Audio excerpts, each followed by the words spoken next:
Faircloth a big round of applause.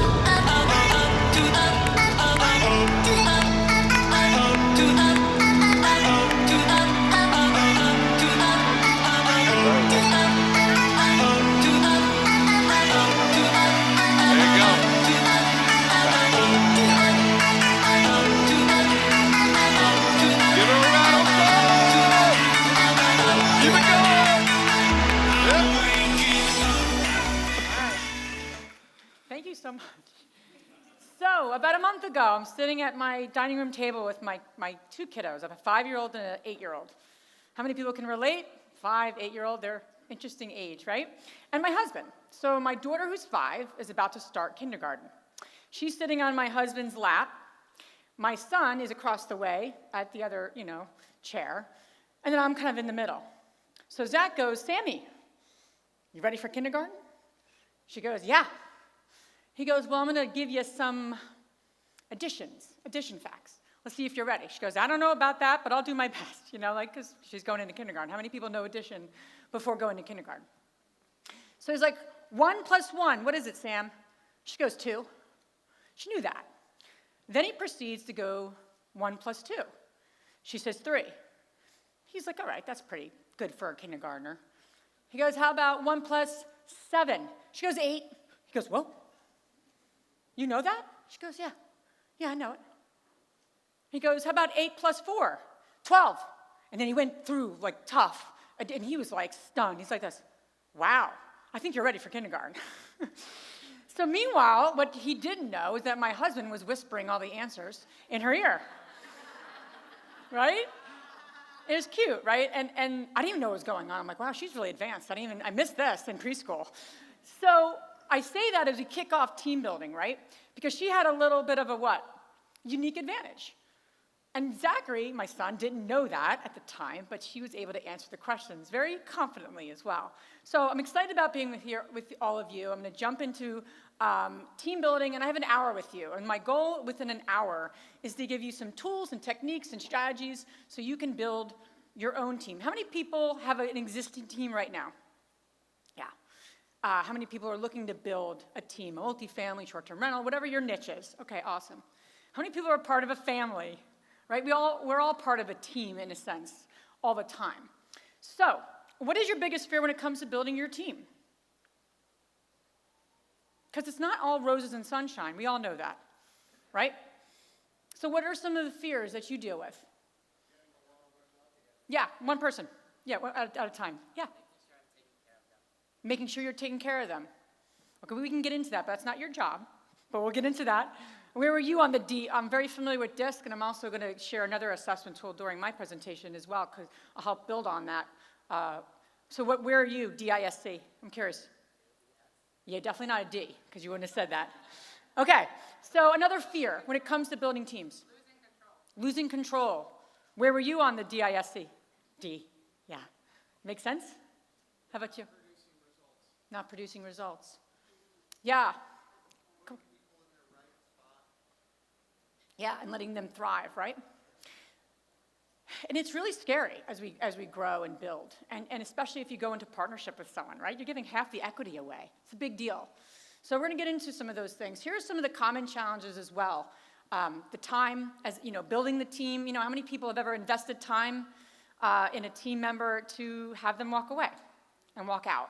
Yeah, that's you just literally took my time. I always say time is the one finite piece in our lives. Money's unlimited. Everything's unlimited, but time is not, right? And as you get older, you start to see that time starts to get even more meaningful. Money. People get very, a lot of the women I talk to, get a chance and honor to talk to, they're often talking about, I want to bring this person on, but I don't know how to do that, and I have to now invest in that person. How many people think it's an investment bringing somebody on versus a cost? It's an investment, right? And you have to really see it that way versus it being a cost, and especially if you're cheap. And actually, I'm not from North Carolina. I'm from New Jersey. I'm a Jersey girl. How many Jersey folks? Anyone? All right. Your hand went right up. I knew you were a Jersey. Could see it in your face. But I'm a fairly cheap person, to be honest with you. And I can share my journey of how we grew our business. But money is a big piece of when you're building a team. But it doesn't always take a big salary. You can get really creative and think about that out of the box. And then knowledge and confidence. So there are fears, but we're going to move through those today. So it began. It's a picture. My husband when he didn't have gray hair. And I had blonde hair. I had streaks, nice streaks, and I looked very tired in that picture. But that was quite some time ago. We started with no money, no knowledge, no relationships, and I like to say it was no problem, right? You know, we're in our 20s, and I was going to school, just quickly about myself, I was going to school to be a social worker. I wanted to open a practice, I wanted to be a therapist. I think I still am a therapist in a lot of ways, I don't have a license for that. And I was in grad school, my husband was an engineer, I met him, we started dating, and my brother-in-law handed me a little purple book. What book do you think he handed me? Rich Dad, Poor Dad. I said, what is this? This has nothing to do with what I'm learning. And he said, you need to read it. I said, okay. And I did, and that really turned my eyes to the whole idea of investing. I had, my father was a school teacher, my mom worked part-time, and had no one I knew in my life that was investing or as an entrepreneur or anyone. But I knew that's something I wanted to do, and my husband the same. So we got our start. This is our first deal on the left. It was a duplex, a little town called Roxborough. How many people know Philadelphia? The little town outside of Philadelphia called Roxborough. And I always like to say it was a row home. And people will refer to it as a townhome, but that's a nice way of saying a row home, because they're just all in a row in the Northeast, in these types of areas. And that was in 2004, and it was $160,000. And we borrowed $30,000 from my father, gave us a loan at 6%, and that got us going in terms of investing. That was our journey. The project we just closed this year was 670 units. It was a 5-property project, and it was a $60 million deal. Our team, I should say. And so I tell you this not to promote myself. I tell you this because we could not have gone, and it took us, we've been doing this for 17 years. It was a journey, and I'd say in so many ways, our scaling, we couldn't do without 2 things. Being able to work with people and have partners that had money, because money, it will help you build, obviously, grow your portfolio, but the team is the most important part. And I've learned so many things along the way, and I hope to share those with you today. All right, so the other side of what I do is being the co-founder of the Invest-Her community, and we've been able to scale within 4 years. We started with a little $630, you know where the $630 investment came from? We bought a podcast course from Pat Flynn, and we just paid for it. We split it. We were like, this seems like a lot for a podcast course, but we took it. And we were told when we started that we would run out of women to interview for our podcast. And I said, and this was a friend of mine. He's like, there's just not that many women investors. I said, I know some of them. I know a lot of them. I don't think we're going to have a problem. And he goes, you're going to have a problem. So we're about 330 episodes, so I don't think we're having a problem with that. All right? But we are published by Bigger Pockets. We release our episodes Tuesdays and Fridays. But anyway, we've been able to grow meetups. We have a book. We have membership, and we have an EXP team. I tell you that because we've been able to scale that as well, and we could not have scaled.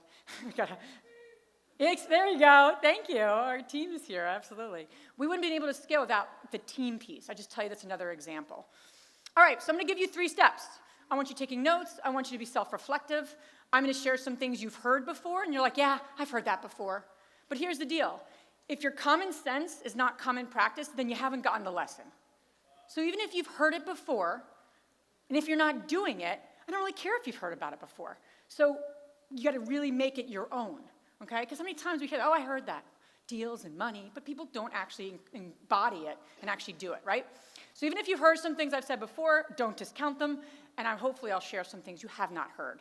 And it's all about, I always say in our community, I say with the folks that I work with and the women I work with, is it's about moving the needle, right? Taking some action steps. So I hope you get some, quite honestly, 2 or 3 action steps as a result of me being here with you. That's my goal here. So the first one is focus. How many people have seen this movie? If you have young kids, you have. I mean, even if you don't have young kids, watch this and you will bawl your eyes out. All right? How many people have not seen this movie? Watch it. It's very, very upsetting. I've watched it with my husband. We're both bawling because it's just sad. He loses his wife. But anyway, it's Up, and it's a Disney movie. And every time, what do they say with the dog? Somebody remember?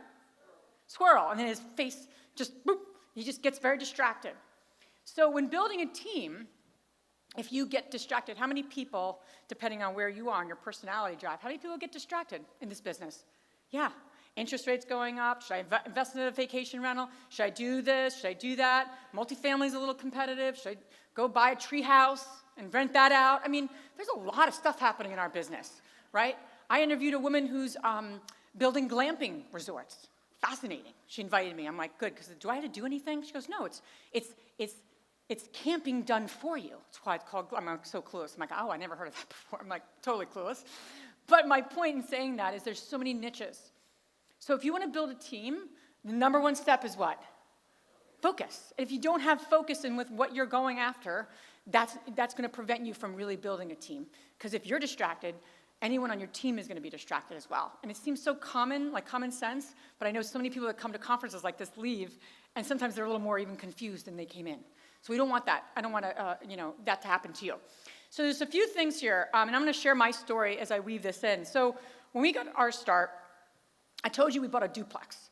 And then the next purchase was we bought raw land, we bought a single-family home, we bought an office building, we got into some more rentals, and then we started investing in syndication. Totally random. We got involved with 5 different niches all at the same time. Now, do you think that was a good idea or not a good idea? It diluted us, right? And actually took us longer to build what we built. And until we said, what kind of business do we want to build? And where are we having success? How many people are actually involved in a number of different areas right now? That's okay. Now, some of you are reluctant to that. Here's what I would recommend as you start to think about building a team and really getting focused. Start to say, where am I having success? And it actually has to match where the market is as well. Because if you're trying to flip a house in a community, that's just not going to work, right? It has to all match. But typically, there's some success you're having. And you want to really say, how can I go all in on that success? So that's what we did around 2008. I quit my job. Perfect timing. What happened in 2008? The crash. I said, listen, Matt, worst comes to worst. We live off our savings. And this was before it crashed, the market. But regardless, we worked through that. And we worked through that journey. It was tough. But one thing we did during that time frame, we said, where are we having success?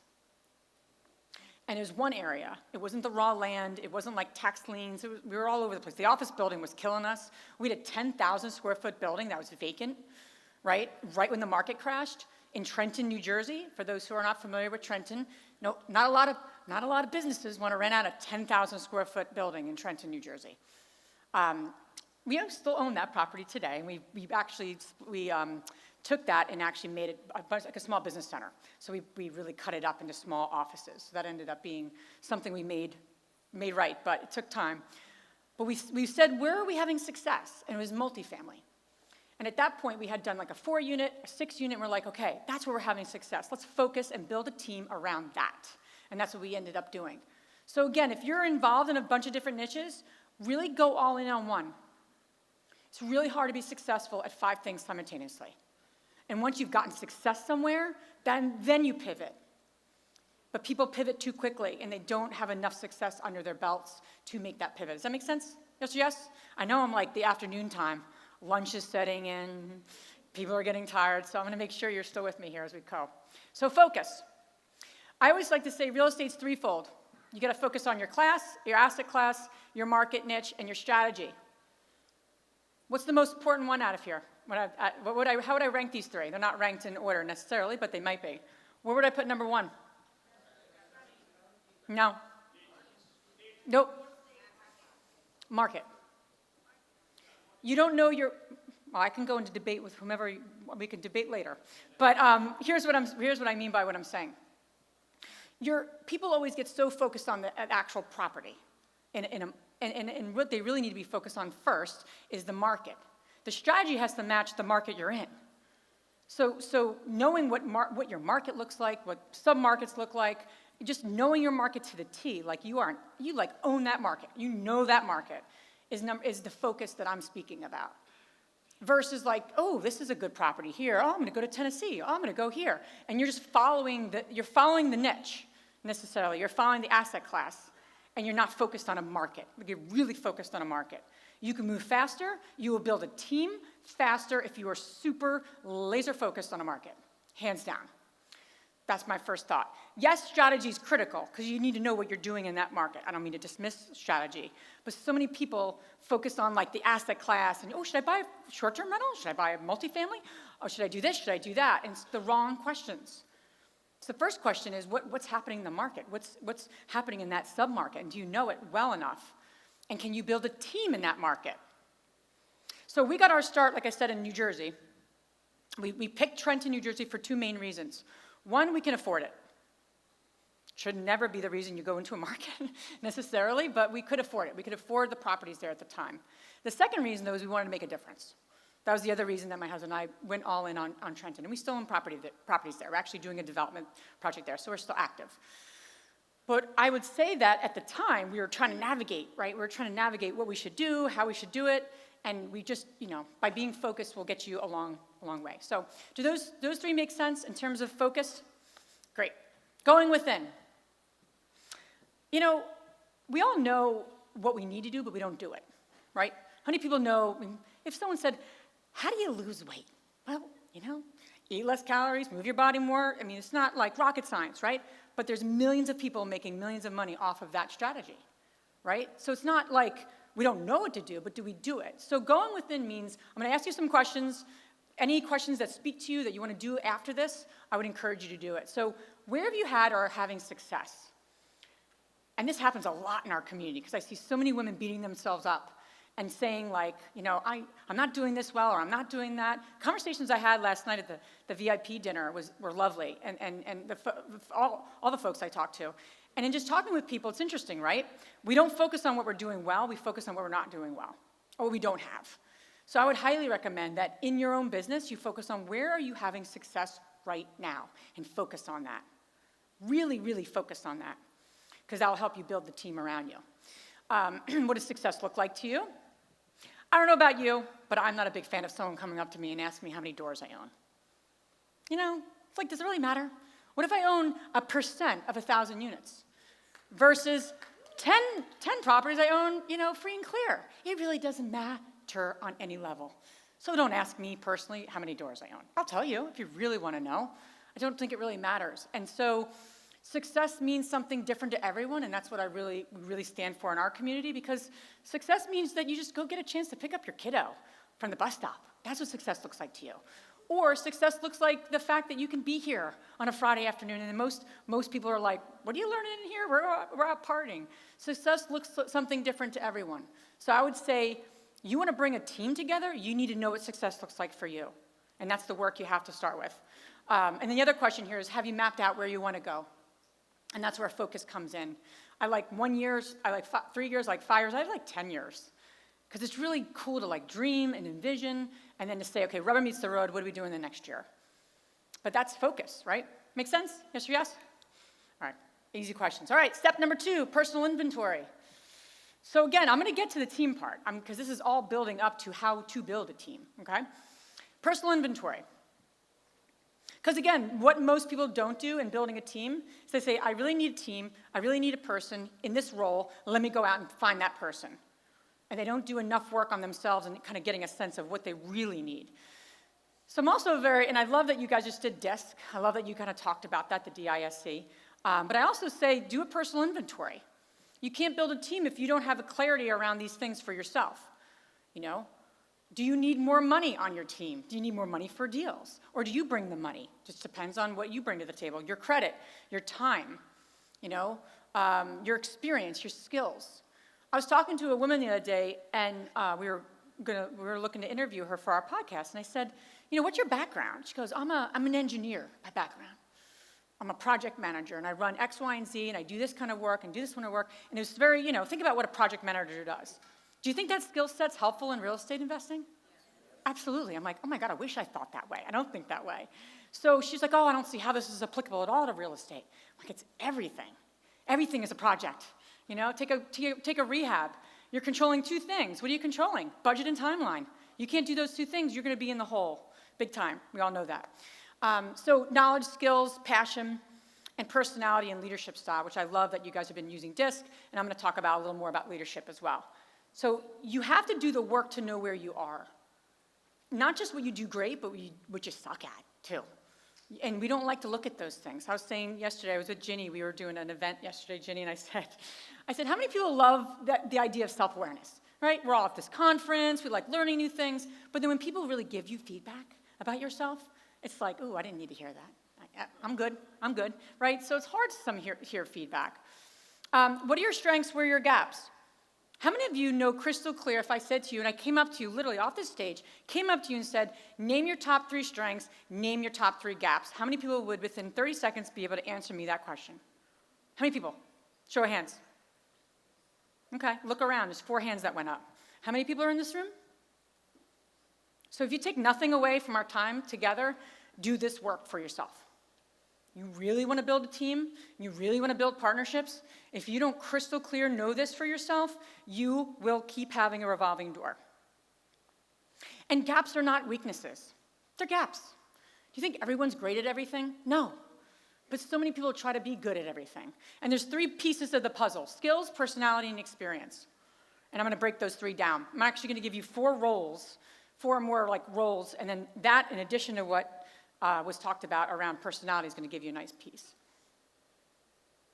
The easiest way to know your gaps is to do a lot of different assessments, do a lot of different work on yourself, okay? So I always say, know thyself. How many people have ever heard of Dan Sullivan? Who, Not How, The Gap and the Gain, runs a program called Strategic Coach. He's written like 40 books, ridiculous amount of books, really good stuff. And he talks about a term I'm going to share with you, okay? So think about, bless you. My friend from last night, how are you? Adequate. How many things, name something that you're adequate at. Something. Come on. Washing dishes. I actually love washing dishes. It's like my Zen time. I'm like, yeah, put the kids aside. I love washing dishes. Adequate. Washing dishes. Another thing. In the real estate business, let's even go there. So this is in line with our conference here.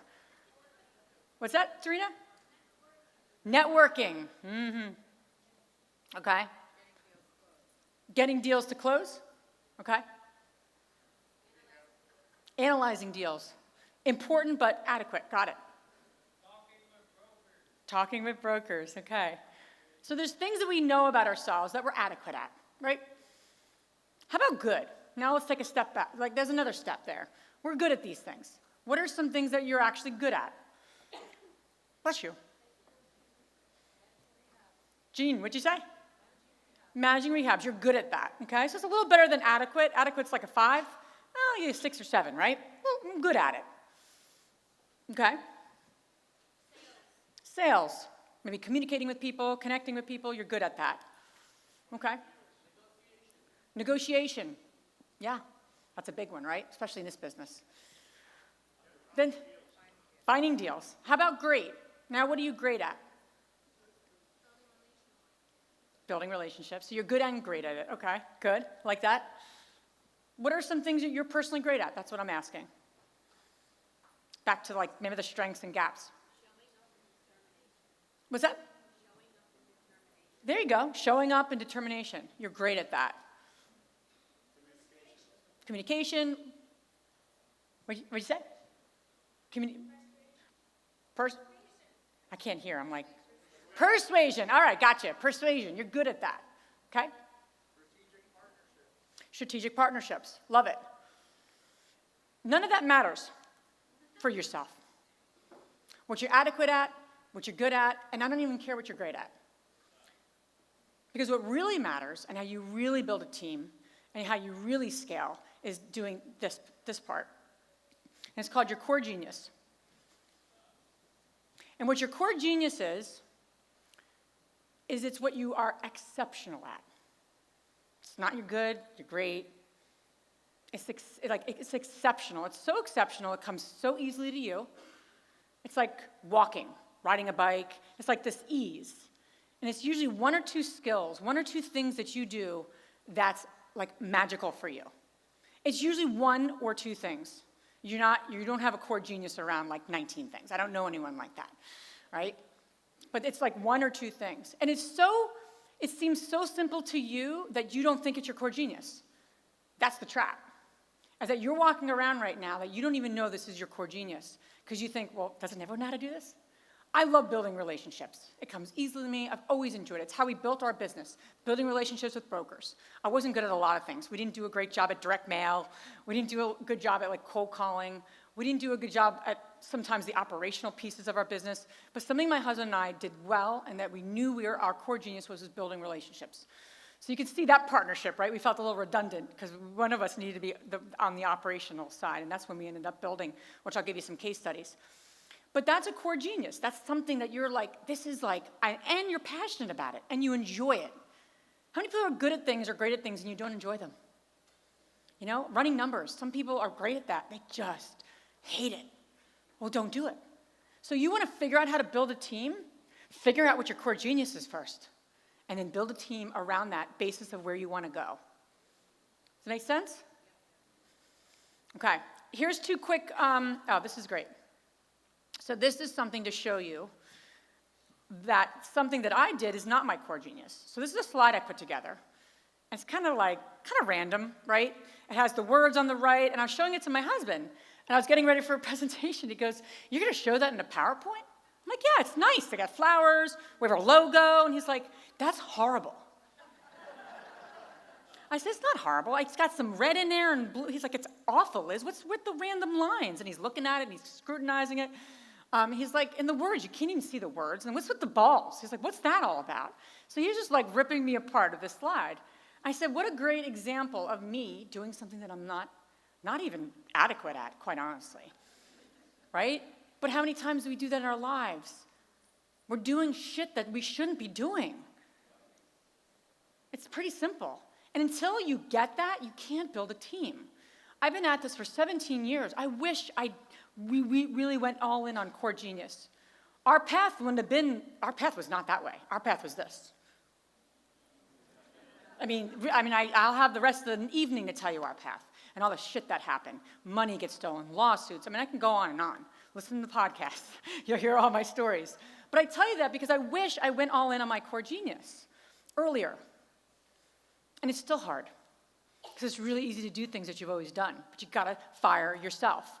Make a list tonight of the things you need to fire yourself at. It's not your core genius. It's not the highest and best use of your time. Me putting PowerPoints together is not the highest and best use of my time. I still do it sometimes.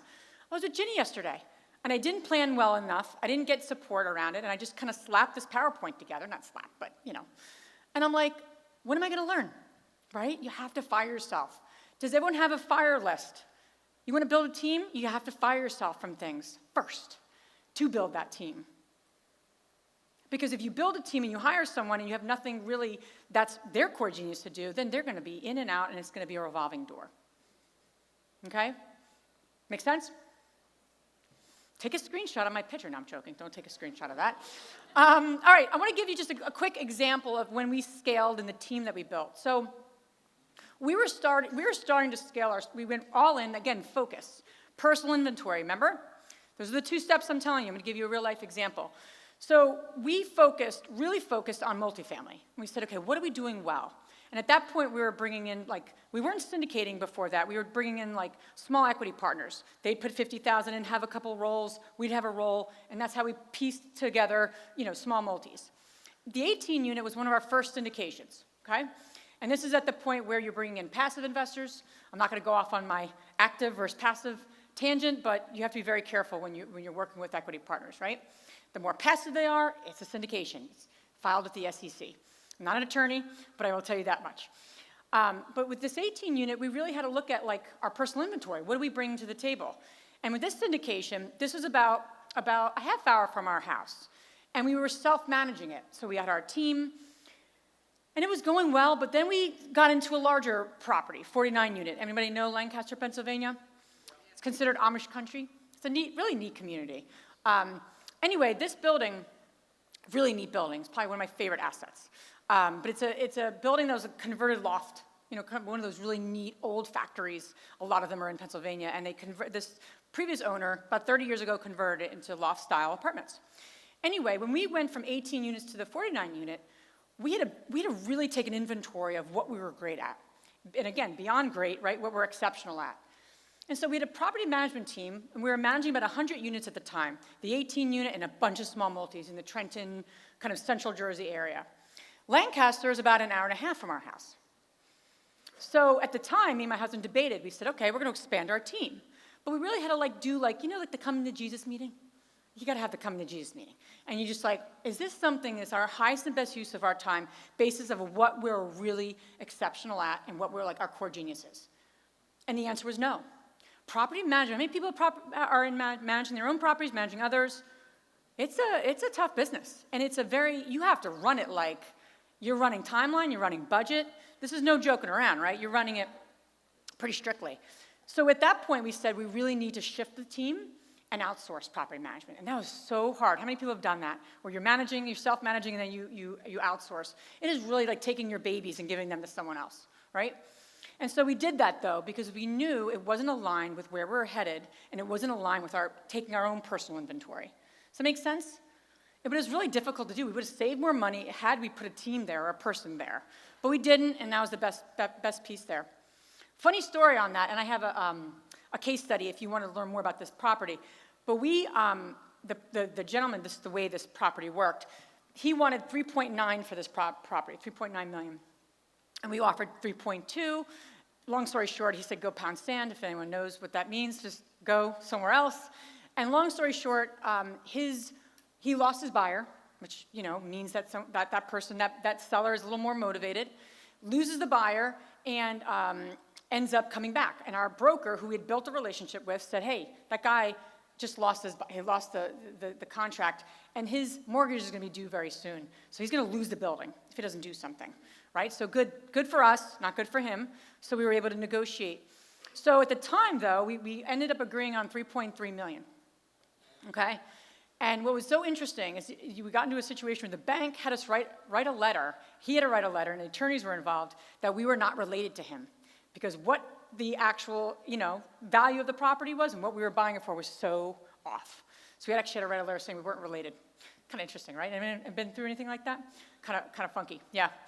My point in saying that, in terms of particularly these two deals, is had we not done the work for ourselves, we would not have been able to, for that 49 unit, really say, okay, we really need to outsource this because it's not in our best use of our time, right? So if you don't make decisions based on that, you just end up doing the same thing over and over again. Does that make sense? Is there anywhere in your business that you're doing that right now?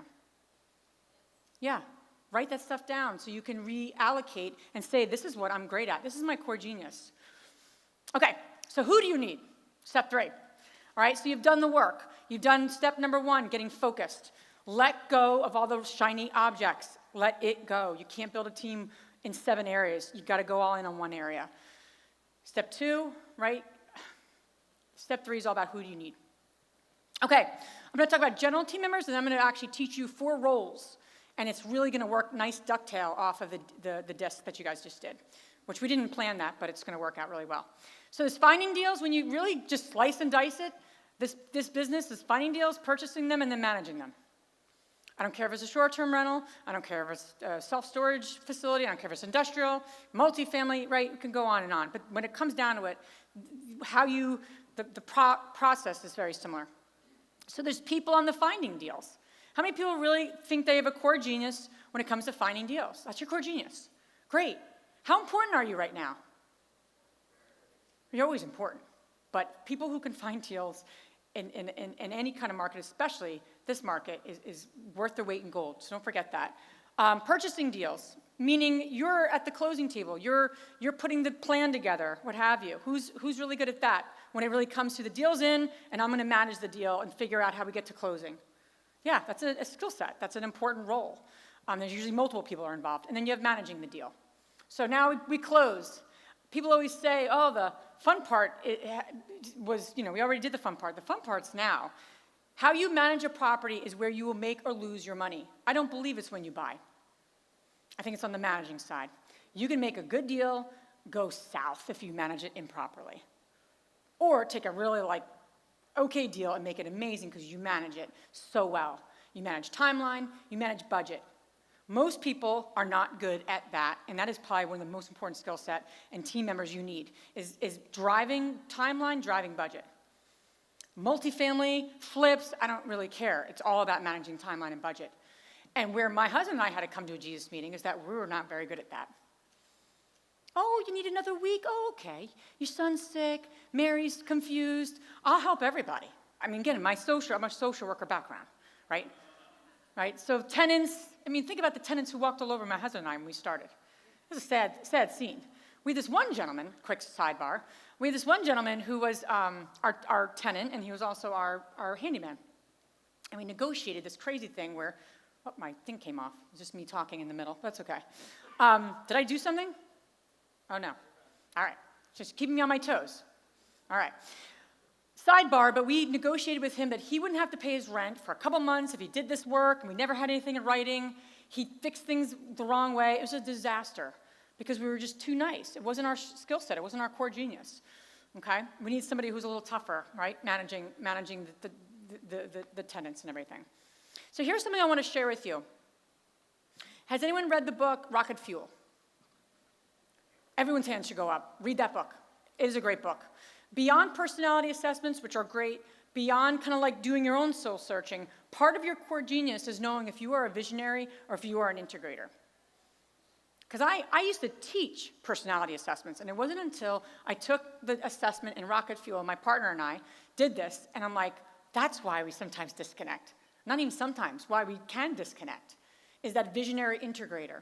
If you are a visionary, you have a lot of ideas. Some of them are great, and some of them are horrible, right? Usually you have like a few good ideas, but most of them are like, what randomness are you talking about?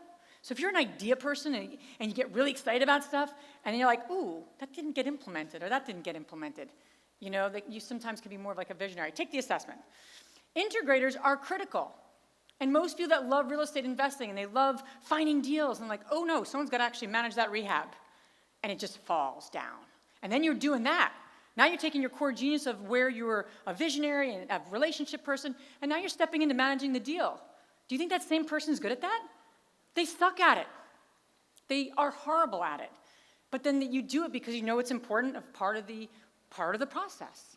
So instead, where's your core genius and find other people, right? Team members, partners. Great book, Visionary Integrator. It's Rocket Fuel. It's Gino Wickman is the author. All right, 4 seats on the bus. So I'm going to give you some key roles, because again, beyond personality, it comes down to roles that are really important. And what I encourage you to do for the rest of this time together, I want you to start not just introducing yourselves as a DISC, which is great, but also with these 4 labels, okay? So the 4 is the brain, the hunter, the hammer, the money. So take any real estate project, again, just like I shared, it really comes down to these 4 roles. And so often, people are doing all 4 of them. And again, you can't have a core genius in all 4 of these. Okay, I'm going to go through each one, okay? The brain. They're thorough. Now, some of this is personality, and some of it's actually skill, and some of it's like a role. So stay with me. They're thorough. They're analytical. They're critical thinkers. They're low risk tolerance, okay? Attention to detail. They love to run the numbers. They understand finance and lender language. They understand, this is really important, they understand deal capital structure, how to put a deal together, right? This is the person who's putting your what together. Starts with 2 words. First word starts with B, second word starts with a P. Their business plan. I didn't learn the importance of a business plan. You understand business plans in general, right? But so much in large multifamily, which is the space that we're in, is all about the business plan. Right? You're creating a business plan and you're managing it to that business plan. Had I known that when I had a single-family home, life would have been better. Like, you need me just thinking that way. What is our business plan for this project? What are we trying to accomplish? That's what the brain does. I don't care if it's a single-family home rental. You should have a business plan for it. It's going to be brief. It's a single-family home. But you should have one. You should know your timeline. You should know what you're accomplishing. Because if you want to scale into large multifamily, that's the game that's played, is a really, really detail-oriented business plan that you are all over, and you're all over your property management company, making sure it's happening. Brain makes sense? Okay. The hunter. What do you think the hunter does? Hunts deals, right? So a couple of things here. They're focused. They're impatient. Of course they're impatient. They're persistent. They're a negotiator. They're thick-skinned, right? They relationship build because they're maybe building relationships with brokers, wholesalers, whomever. They're more of a risk taker. Who is the brain? Are they a risk taker? No. If somebody on your team is a risk taker and someone on your team is not a risk taker, can they have conflict? They always have conflict. And that's the thing we don't talk about with personality assessments, is it's really about the conflict that happens. How do you manage that as a team, right? Not just building it, but managing it. And they also have a strong market knowledge. Of course they do. Your hunter shouldn't be so deal-oriented. They know everything about vacation rentals. Great. Do you know anything about Orlando, Florida, if you're looking in there? Yeah, they should. They should know Orlando. They should know every submarket, of a submarket to a submarket. That's how well your hunter should be knowing the market, right? And obviously the deal secondarily. So the hunter. The hammer, and you can obviously see, and I want to be mindful of time, but you can see personality traits coming out, right? So it's a little bit of a skill, it's a little bit of a role, but it's also how that person brings it to the table. Then you have the hammer. What do you think the hammer is in charge of, or does? What's that? Negotiates? What else? Implements. They implement the business plan. So they're not just planning it, right, but they're coordinating. They're implementing whatever that plan was. They're solving the problems, dealing with the contractors, dealing with the property management company, dealing with the crazy tenants, dealing with all of it, right? The guests, as you refer to them in short-term rental world. They have goals, they have KPIs. What's KPI? Yep. And if you don't know what that is or don't care about it, you're probably not the hammer, okay? You're probably more of a visionary, like, we'll worry about that later. We'll figure that out. Yeah, yep, you will, but they need to know it and they need to be held accountable to it. They're an organized multitasker, right? You're an organized multitasker as that person. They're also willing to have difficult conversations with everyone. They're literally managing the project, whatever that project is. So difficult conversations come up all of the time, right? Okay, the money. And start seeing yourself in some of these. That's the whole point, and you'll get some time to hopefully do that and think about it. The money, what's the money person in charge of? The money, obviously, but what part of the money? Raising capital, and even just the financing of a project, right? You might not even have any private capital in the project. There's still someone at the helm, or that's a role within any project. It's always important, right? Especially as you scale, you get into larger stuff, raising money, debt, equity, and all the creative ways you can finance deals becomes important. They're teaching. Who are they teaching? That's the biggest misnomer. I think it's the biggest myth that people don't get about people who raise money. And we've been raising money for many years, and that's how we were able to scale our own portfolio. They're a teacher, and they're a really good teacher. And if you're not a teacher and you're raising money, that's a fundamental disconnect for me. Because ultimately, who are you teaching? Yeah, people who have the money who may not know as much about the real estate investing world. They have the money, they don't have the time. You have the time, you don't have the money. It's a great partnership. But they are teaching, and that's how we have built our business. We're always teaching, whether it's a good fit for someone or not. You shouldn't be trying to get someone to invest with you if it's not a good fit for them. It's a win-win, right? Okay, optimistic. They're extroverted, collaborative, strong network. Why is a strong network so important? Obvious, right? But we don't work at building relationships. That's a whole other topic. If you don't have, within a week of this conference, on your calendar, 3 to 5 scheduled follow-ups, then this conference was useless, in my opinion. I don't get people that go to conferences and don't follow up with anyone. It's very confusing to me. What's the purpose of the conference? There are people in this room that'll help you get to where you want to go. No question. I met them last night. Amazing people in this room.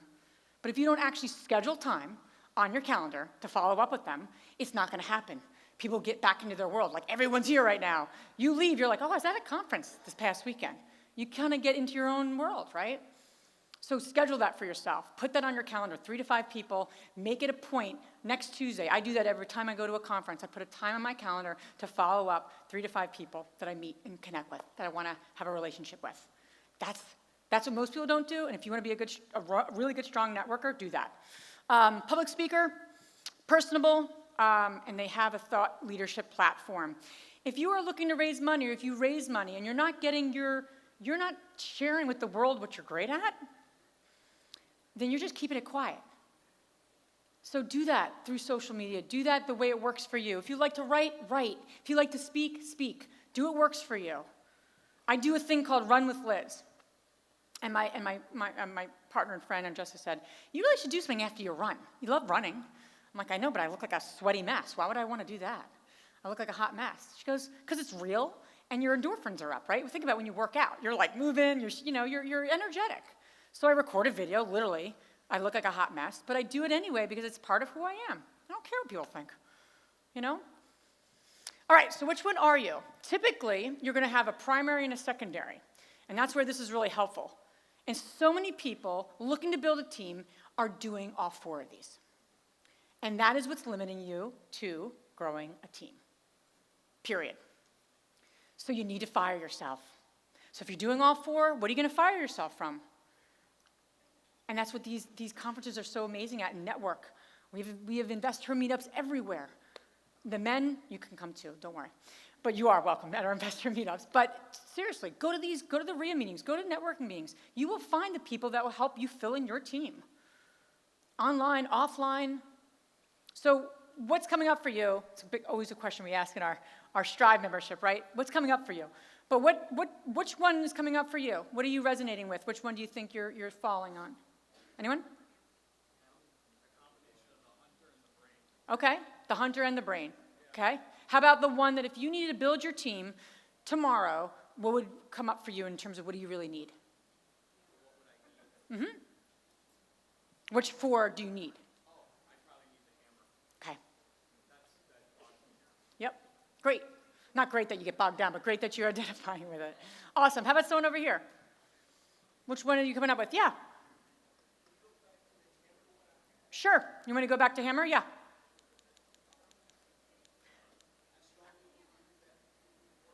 Can you stand up? I'm sorry. I want to make sure I hear you. I'll get the mic. Oh, there you go. I haven't done this in a while. That's all right.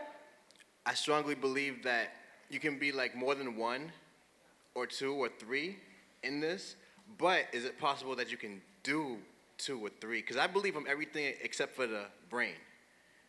So typically, yeah, I mean, you could be all 4 of these, quite honestly. A lot of people are. They're doing all 4 of them. But right. That's good and great and adequate. To build a team, you got to really go all in on your core genius. Like, what makes you exceptional, right?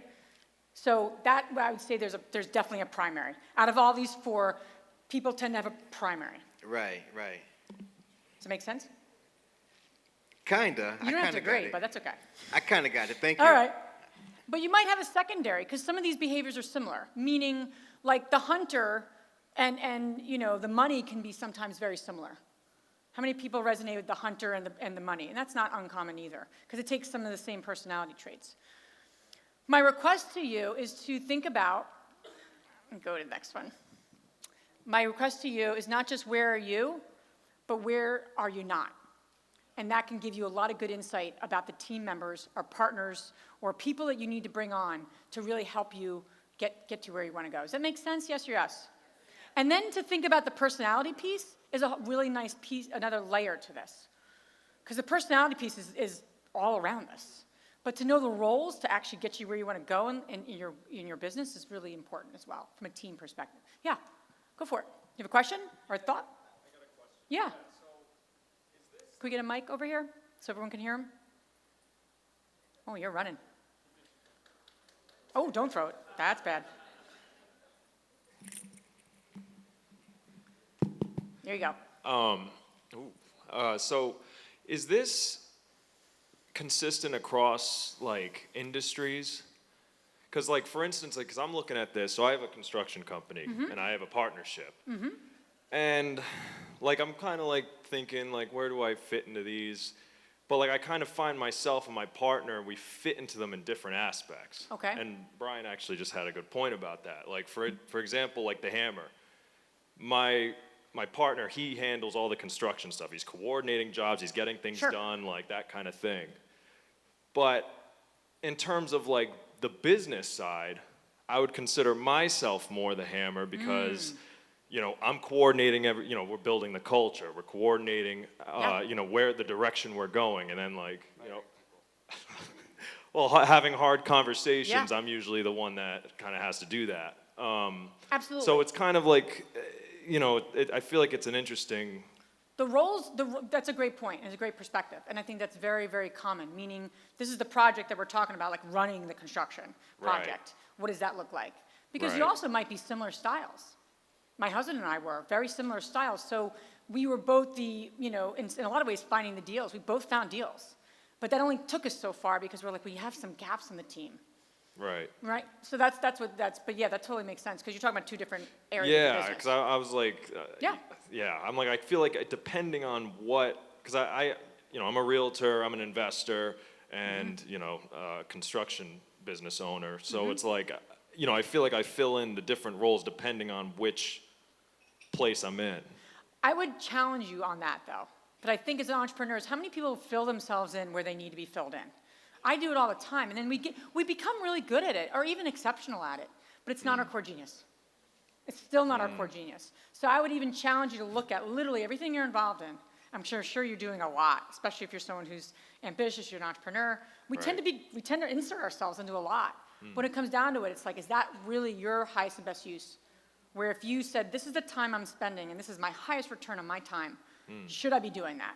And where do I need to fire myself? Interesting. Just a thought. Yeah, no, I appreciate that. Thank No you. problem. So here's the deal. I'm not going to go into this too specifically because you just went through an exercise on DISC, so I don't totally want to confuse you, but I'm an expert in another assessment tool called the Predictive Index. Great tool. All of them are really great. My point, beyond just going through the specifics, is I don't really want to confuse you with this when you just went through DISC. My point, though, is that here's what I'll tell you about personalities. I did this for over a decade. As my husband and I were building our own business, one of us needed to make money. No, I'm joking. It's a joke. Come on, guys. It's 4 o'clock. Stay with me here. My corny, bad jokes. No, but really, as we were building, right, we were reinvesting and figuring things out in our business. So I worked in corporate for a decade just to kind of keep the lights on, keep our trains moving, right, our own personal life.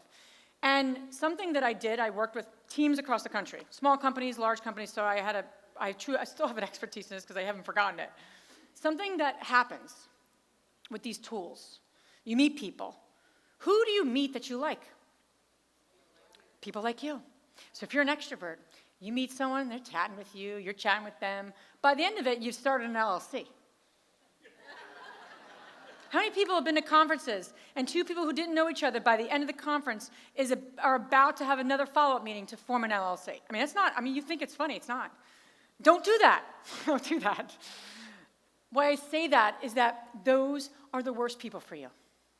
People that you naturally gravitate for are actually not the best people on your team. You need people who you're like, well, you're an extrovert, you want to smile at someone, you're chatting with somebody, and then somebody comes up to you and doesn't even smile at you. They're actually the one that you need because they're analytical, they think you talk too much, and they're skeptical. That's who you need. So the people that literally you don't like are actually the best team members for you. I don't mean don't like, but it's just who we don't gravitate towards. Someone talks too much, someone doesn't talk enough. So just be mindful as you're meeting people. Sometimes it's the people that we just, go out for a drink with those people. Awesome. Doesn't mean you should form a partnership with them. Now, I will say, the very people that were different, we can also get really frustrated with. So I want to talk about that. I want to give you some tools around that. So give some thought to this. I would say anyone on your team or a partner of yours, figure out where you fall and where you have gaps. And that is the first type of role that you need to fill as a team member. All right? Hunter, brains, money, or hammer. In order to get to where you want to go, what are the gaps, like I'm saying? And in order to get where you want to go, what do you need today? So many people, when they're building a team, are like, these are the 15 people I need. Don't do that. You're not going to hire 15 people. What is like the lowest hanging fruit? What would create so much momentum for your business if you brought on one role, one person, one major task that they need to do? One person. Perfect that. Most people need to bring on a bookkeeper. I'll tell you that. Most people scaling, I'm like, oh, who's doing your books? Oh, I have an Excel form. Oh, that's good. How many properties do you have? 15. Yeah, hire a bookkeeper.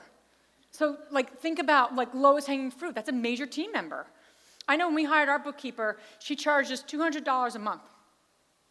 I was like, that's a lot of money. That was my money consciousness at the time.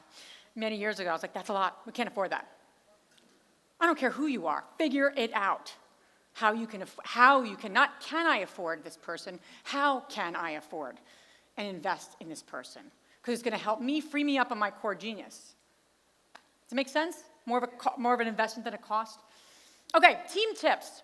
Because you know what? The biggest thing that we don't talk about is all the stuff that goes wrong with teams. And I probably need a whole other hour to go into this, but I want to give you some tools and some strategies that I've used. Because I've had a lot of breakdowns. I've worked with my husband. I mean, I have a lot of breakdowns on a daily basis. So a couple of things. Stephen Covey, anyone ever read anything by him? Passed away many years ago, but he's probably one of my favorite authors. And he wrote 7 Habits of Highly Effective People. It's an oldie but goodie. It's just a great, great book. And one of the things he talks about in that book, I didn't make this up, it's called an emotional bank account. So think about a bank account. We're all investors. We get the purpose of a bank account. If I go to my bank and there's $2 in the bank account and I go withdraw $3, what's going to happen? I'm in the hole. But this happens every day with people. So let me explain what I mean. You have a relationship, you have a partner, you have a team member, you have somebody in your life, and there's no deposits you're making. And whatever a deposit means to them, if they're a people person, they want to know how your weekend was. They want to talk to you about their life. If you're more of a task person, get to the point, right? It depends on what that person needs. But we don't think about putting money in the bank with people. But yet often, if you're in depletion mode with people, people in your life you haven't talked to in a while, there's been no relationship building, and then you go to them and you say, can this work or that work? And it's now you're in depletion mode. And you're trying to take $3 out of a bank account that has 2. So when you relate this to emotions and people, it really helps. So you think about your team, and now you have a team, now where do I need to make deposits? People aren't robots. They need deposits. They need to know you care beyond the KPIs and driving to results. Does it make sense? I'm sure there's somebody in your personal life that you can make a deposit with that you really need to make a deposit with. So it's a good analogy for personal and professional. Continuous improvement. Here's a great tool. What should we continue doing? Working together? What should we stop doing? What should we start doing? Continue, start, and stop. Really simple, and it's a really great tool. My husband and I still, to this day, do that. We don't do it every day, but when we get together and we're working on things, or I'm working on things with another team member, what should I continue doing to work with you better? Stop doing, start doing. It really is a great tool to open up conversation that's not working. Has anyone ever heard a couple that gets a divorce and everyone's surprised? Just a couple, just like that you on the outside in Facebook, right? Facebook land, you're like, oh my God, this is like the perfect couple. And then all of a sudden they're divorced. Did that happen overnight? Does any breakdown in any relationship happen with one thing? No. It happens with little tears, little things along the way to make it a bigger thing, right? We all know that's how there's breakdowns. So the continuous improvement helps avoid that. So if you're a team member and you're not making any deposits, that's going to happen. Working on the relationship. And I'll also say this, every breakdown can have a breakthrough. So if you're not having any breakdowns in your team, I think that's a problem. Because that means that the real things are not getting discussed. I was talking to someone, and they're like, no, I've never had a fight in my life with my spouse. I'm like, what? Really? Do you talk to each other? Like, no, we just get along really well. I'm like, okay, that's interesting, because that's like a daily basis, my husband and I have breakdowns. But in order to have a breakdown, you have to have a breakthrough. And if you haven't had a breakthrough, you're going to keep having the same breakdown with the same person about the same issues. And again, not to go on a breakdown, breakthrough tangent, but I just say when we build teams and we're bringing different people together with different skill sets and different personality traits, it is literally a recipe for breakdowns because you're bringing different people together. And if you're not doing the emotional work on yourself, the breakdown will lead to an end of a partnership that ends up with a lawsuit in the court. And we want to avoid that as much as we can, especially when you're building partnerships with people and your equity partners, right? It's like a marriage. It's nothing else. Make sense? Yes or yes? All right. Rock stars, no rock stars. So many people have the challenge of, I can't find good people. I can't find anyone. Do you know anyone useful in your life? Yes. Ask them if they know anyone. We often dismiss the fact that we love our accountant or we love an attorney, we know the local banker, these are great people to us, but yet we don't even think to ask them if they know people who can maybe help them find deals, or use the people in your life that know and like and respect you as a way to get more team members, especially in a local community. Okay? So, I think I'm done with my time. I want to be mindful of that. The case study is just it's a 20-minute video of me kind of going through the whole deal. And if anyone likes to know the numbers and how we broke it down with LPs and GPs and where we found people and how much money we raised and the numbers. And it's kind of like the case study of the whole building. It's a pretty neat building. How we found it, how we negotiated it. That is what that is, and might give you some resources there. In terms of just connecting with me, we're active on all social media. We have a lot going on with the investor community, and my investing company is called DeRosa Group. And then we also have an event coming up in November, 4th and 5th, for women who are experienced.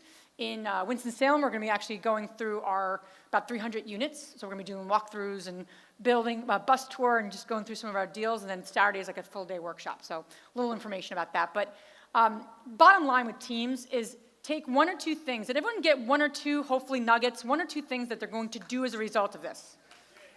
I'm an extrovert. I like to hear that. But here's the deal. Here's the deal. Do the work. Do one thing, two things that you got, and share it with someone at this conference. Put it into action. You know, the more we share, the more we say, oh, we're working on this. Can you support me here? Don't do it alone. So many people, especially when it comes to building a team, they're trying to do it alone. Don't build a team alone, okay? Especially the kind of like-minded community that's built here. So thank you so much. I appreciate it, and I hope you got a couple nuggets to take in.